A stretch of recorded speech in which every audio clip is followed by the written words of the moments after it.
Hello everyone, my name is Robert Savoy and welcome to the second part of explaining the basics of anatomy.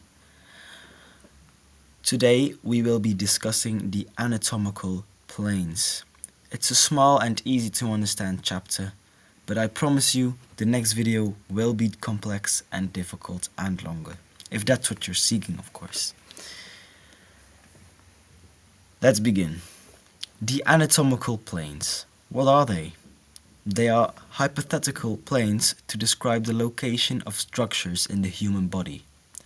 Today we are going to discuss the most common used planes in the medical world, which are the sagittal, coronal and transverse plane. I'll also tell you a little bit about a specific sagittal plane, but that's for later. Here you have a very nice image of the three planes. It illustrates it perfectly. You can see the sagittal plane right here. You can see the coronal plane right here and the transverse plane right here. Let's begin with the sagittal plane. The sagittal plane is a vertical plane, meaning going from down to up.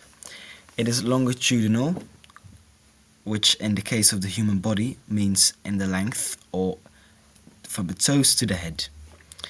It splits the body into a left and right section, and the specific sagittal plane I wanted to talk to you about is the median sagittal plane. What you have to understand is a sagittal plane doesn't have to go down the midline of the body and split it into two equal halves. You can have a sagittal plane going through your chest, going through your ears, it can be throughout your whole body. But the median sagittal plane passes down the midline of the body, which splits it into two equal halves. So there's a big difference. Onto the coronal plane. The coronal plane is also vertical, meaning also from down to up, and it's also longitudinal, but this one is perpendicular to the sagittal plane. That means that the plane is in a right angle to the sagittal plane. Another name for the coronal plane is the frontal plane. The coronal plane splits the body up into an anterior and a posterior section, meaning a front and a back section. Then we're already going on to the last plane. The transverse plane. The transverse plane is a horizontal plane, meaning it goes from the front to the back. It is parallel to the ground. This, logically, is perpendicular to the sagittal and the coronal plane, meaning it stands at a 90-degree angle to the sagittal and coronal plane. The transverse plane splits the body up into a superior and an inferior section, meaning an upper and a lower section. Other names for the transverse plane are transaxial or axial plane. Now, to finish this video off, I am going to give you an example of the planes being used in the medical world. Here you have a cerebrum demonstrating three anatomical planes.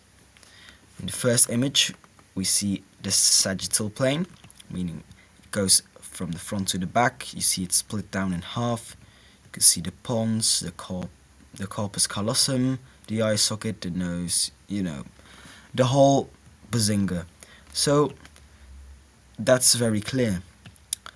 Same for the coronal plane. You can see that it splits it into an anterior and a posterior section. I believe that we are looking from it at a posterior view, so it means we're looking from the back, but I am not entirely sure. And of course the transverse plane, obviously you can see it split into the lower half right here. Yeah, and of course it's beautiful looking at these scans. You are already using what you've learned in the real world to understand this is a sagittal view of the brain, this is a coronal view of the brain, and this is a transverse view of the brain. So if you're a radiologist and you're getting a scan, you can say, well, right now we're looking at a coronal view of the brain. So that's actually it for today. I want to thank you guys for watching. Next time we will be discussing the anatomical terms of movement. I'm sure you're going to enjoy that because it's way more difficult, way more in general, and yeah, it's a complex thing to discuss. Of course, it's nothing compared to the real deal, it's still the basics, but compared to today and yesterday's video, it is pretty hard. It will all be okay. If a 15-year-old can explain it, you'll understand it.